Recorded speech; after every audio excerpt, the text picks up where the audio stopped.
Jurulatih Sunfreeze Hiroshima berasa sangat kagum melihat kehebatan fans JDT di SSI.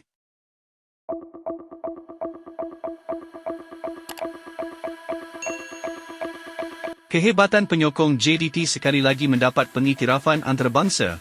Kali ini pujian melambung datang daripada pengendali gergasi Jepun Sunfreeze Hiroshima yang menyifatkan suasana di SSI sebagai luar biasa dan bertaraf dunia.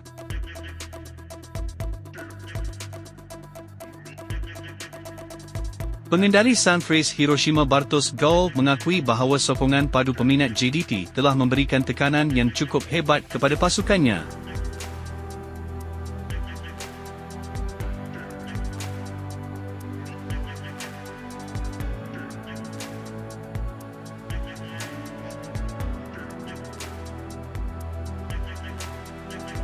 Beliau juga merasa kagum dengan laungan Chan daripada penyokong sepanjang 90 minit tanpa henti.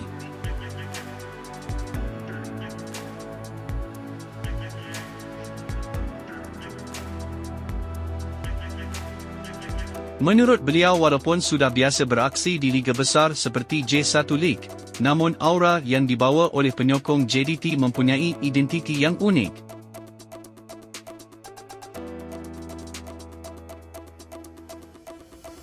Kehadiran ribuan peminat yang berbaju biru merah bukan sahaja menaikkan semangat pemain JDT, malah memberi pengalaman baharu buat pasukan dari luar negara.